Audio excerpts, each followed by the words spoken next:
What if you could hear your favorite song for the first time again? Introducing the all-new, reimagined Nissan Kicks. With an available Bose Personal Plus sound system that uses speakers in the headrest to create a 360-degree listening experience.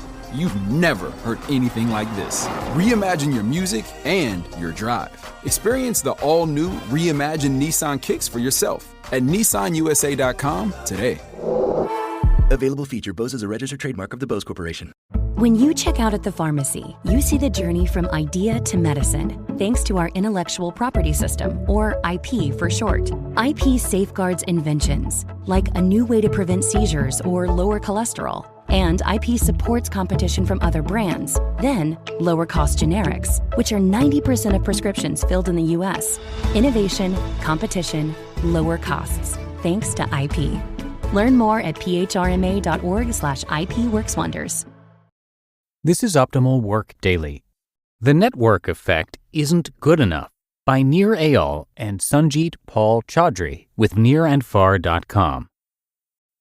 If there is one altar at which Silicon Valley worships, it's the shrine of the holy network effect. Its mystical powers pluck lone startups from obscurity and elevate them to fame and fortune. The list of anointed ones includes nearly every technology success story of the past 15 years. Apple, Facebook, Microsoft, eBay, and PayPal have each soared to multi-billion-dollar valuations on the supreme power of the network effect. But today, the power of the network effect is fading, at least in its current incarnation.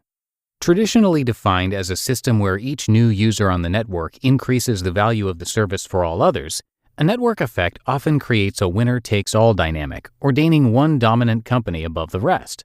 Moreover, these companies often wield monopoly-like powers over their industries. In the beginning, once all a company needed to do to leverage the network effect was facilitate communication between a critical number of customers. If enough people used a particular system to exchange information, a leader would emerge and become the de facto platform. Companies who could either form a marketplace or facilitate the flow of information between parties became tremendously powerful as central hubs of data transfer.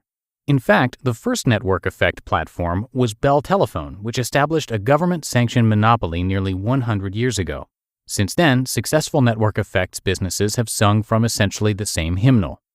First, establish a medium of communication by building the required infrastructure or inventing a new technology.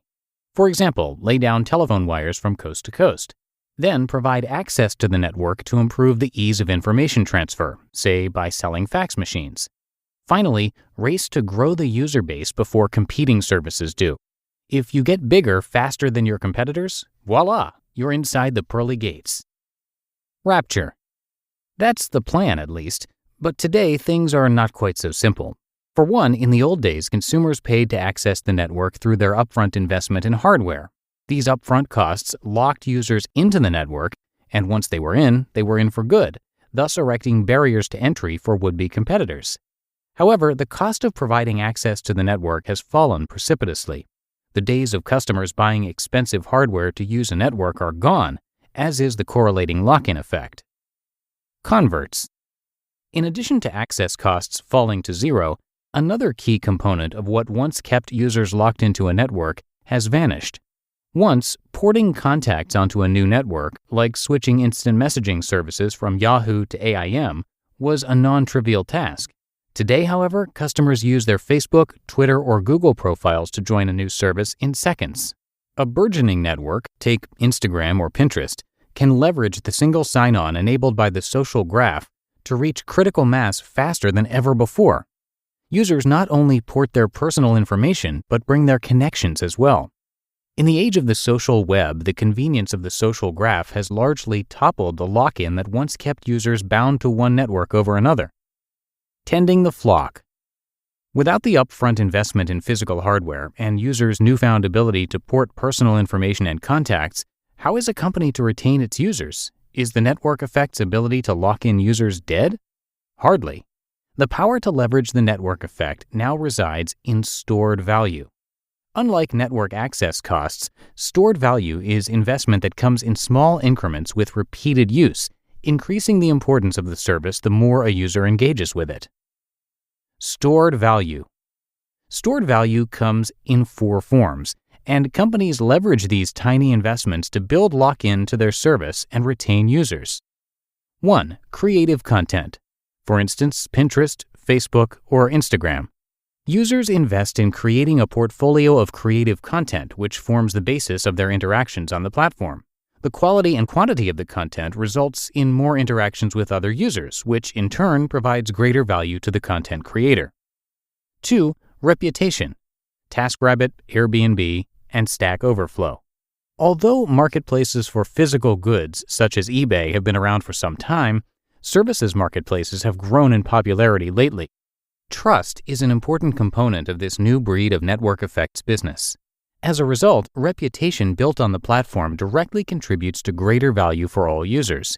Building reputation on a platform requires consistent delivery of highly related services and may also involve qualifying for some minimum criteria set forth by the platform. Hence, once a service provider builds reputation on a platform, it prevents her from migrating to a competing platform. 3. Usage data. Users store value in the form of data, either by actively collecting information, such as in the case of Dropbox or Reddit, or passively as their usage improves the service by offering more relevant information, such as is the case with Quora, which delivers a personalized news feed based on usage. The more a user consumes information through the platform, the more intelligent the algorithm becomes in recommending pertinent content to the user. In both cases, the data set built by or for the user delivers greater value with increased usage, something that won't directly be available on a competing platform. And 4. Influence. For instance, Twitter or YouTube channel subscriptions. Networks that utilize a one-sided follow model create an influence dynamic. Unlike importing contacts or friending people, collecting followers is largely outside the direct control of the user. With the exception of sketchy tactics banned by the Twitter Terms of Service, accruing more Twitter followers can only be done by tweeting content others find interesting enough to share. As the user's follower count grows, so does the stored value in the network and the incentive to stay actively engaged. Keys to the kingdom. Creating a network effect is not what it used to be. Today, stored value created by the users reinforces the power of the network effect to retain users and grow market share.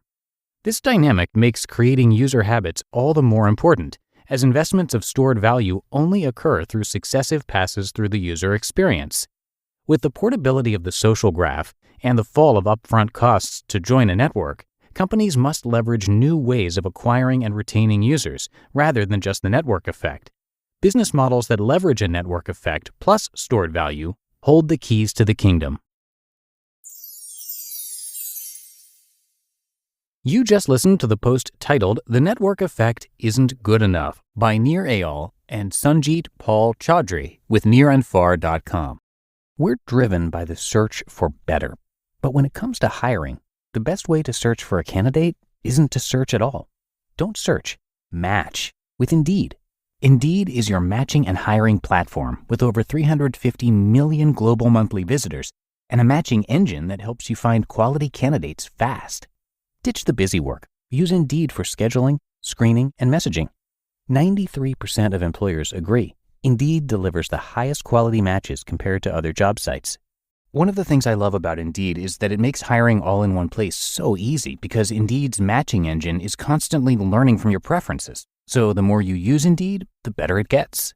And listeners of this show will get a $75 sponsored job credit to get your jobs more visibility at Indeed.com/startup. Just go to Indeed.com/startup right now and support our show by saying you heard about Indeed on this podcast. Indeed.com/startup. Terms and conditions apply. Need to hire? You need Indeed. Okay, I have to tell you, I was just looking on eBay where I go for all kinds of things I love, and there it was. That hologram trading card. One of the rarest, the last one I needed for my set. Shiny like the designer handbag of my dreams. One of a kind. eBay had it, and now everyone's asking, ooh, where'd you get your windshield wipers? eBay has all the parts that fit my car. No more annoying. Just beautiful. Whatever you love, find it on eBay. eBay. Things people love. And thank you to Nir for giving us permission to narrate his work on our shows. His name and site are both spelled Nir, by the way. And the post today was co-authored with Sangeet, who analyzes business models for network businesses.